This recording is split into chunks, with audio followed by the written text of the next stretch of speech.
Friends, good morning. It's good to be with you this morning. It's really good to be with you too, especially. We've been praying for you. All right, friends, our gospel today, we hear Jesus giving some of arguably the most hard and challenging words that we hear him say. He's laying out some really, really hard stuff. You know, one of the things that I get kind of annoyed by is when I hear people saying this. Well, people have this very simplified image of Jesus, that Jesus, he was just a nice guy who just said nice things, and all he did was he just wanted us to be nice. Like, that is just such a reduction. That is not the full image of who Jesus is.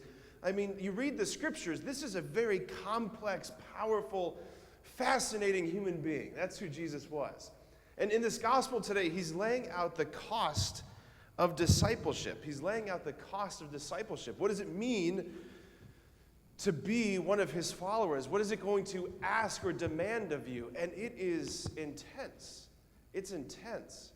First, he says his disciples have to be willing to suffer. Right? Take up your cross and follow me. His disciples have to be willing to suffer. They have to be willing to renounce their own lives. And he says, I'm going to read it again.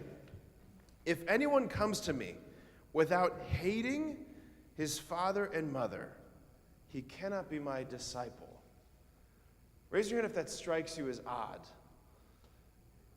It strikes me as odd. If anyone comes to me without hating his father and mother, he cannot be my disciple. All right, what is he talking about? What is he talking about?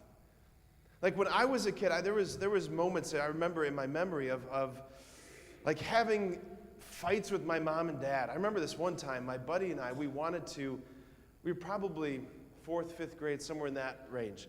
But my buddy Chris, he found a bunch of leftover rope in his mom's garage.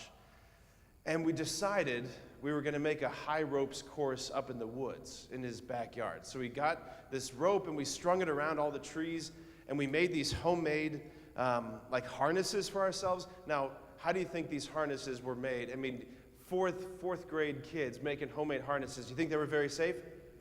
No. Okay, but we did it anyway. So we were making these harnesses, and we were like climbing these trees and swinging from trees, and then we thought, we just need to get more rope to expand this thing.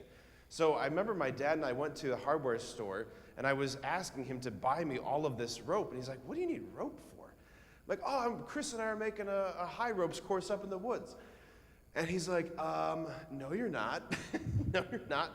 And I got so mad. I could not wrap my head around. I couldn't understand why my dad wasn't going to let Chris and I, these 10-year-old engineers, make this high ropes course up in the woods. And I remember saying to him, sitting in the car, I hate you. I hate you. Like, there were moments I remember being so mad at my parents and saying that. Like, and is that what Jesus is saying? That he wants us to feel that? He wants us to say that? The answer is no. The answer is no. We still have to wrap our heads around this, though. He says, unless you come to me without hating your mother and father, you cannot be my disciple.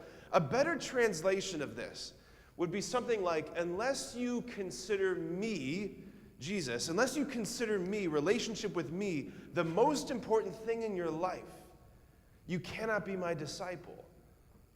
Like, that's a better translation. He's not asking us to willfully turn to our parents with anger and hatred. That's not what he's saying. He's saying, unless you regard me as the most important person in your life, you cannot be my disciple. Like, that's what he's saying. To be my disciple is to center your life on me. Okay, that's a little bit clearer than, like, I hate you, mom and dad. It's clearer than that. But that still is kind of challenging. Like, here he is saying, unless you regard me as the most important person in your life, you can't be my follower. Like, which should lead us to think about or ask the question, like, who is this man who could make this claim on us? I want you to think about that for a second. He's saying, I want you to consider me the most important person in your life. Who is this man to make this claim on me? Like, how can he ask this of us? It's because of this. Listen, because relationship with Jesus is not like relationship with any other person. Relationship with Jesus is not like relationship with any other person. How so? Every single one of our hearts, you guys listening? Every single one of our hearts, every single one of us, we long for happiness.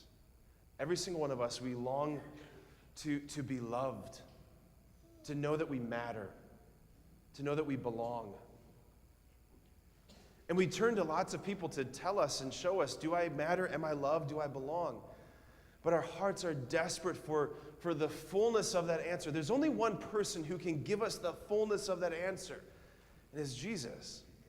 Like, friendship with Jesus, it's the thing that makes life extraordinary. So say, like, I go buy a new car. It's not an electric car, it's a gas car, right? So I got a new car. What do I need to put in the car so that it can run? What do I need to put in the car? Gas. I need to put gasoline in my car to make it run. Like, the car is designed to run on this fuel called gasoline. That's how it works. You can have a car and have no gas in the tank, but it's not really doing anything. The human person, raise your hand if you're a human person. Every hand should be up. Okay. Unless we have any aliens in their midst. Okay, no, all of us are human persons. The human person is designed to run on the love that comes through Jesus alone. Like, unless you have this friendship with Jesus, your life is not going to be what it's meant to be. Just like if you don't have gas in the car, it's not going to be doing what it's meant to do. You and I, our lives are meant to be in friendship with Jesus. Jesus makes everything better. He makes all of your friendships better. He makes your relationships with your family better. He makes sports better. He makes every aspect of your life better. He doesn't take from us things that make life extraordinary. He gives everything to us that makes your life extraordinary. Friendship with Jesus is what makes life better. Like, I think we sometimes get it in our heads that Jesus is a taker, that he wants our lives to be boring and dull and gray. No. Friendship with Jesus is the thing that makes life extraordinary. Extraordinary. So I just want us to take a second. Let's close our eyes, and I want us to pray.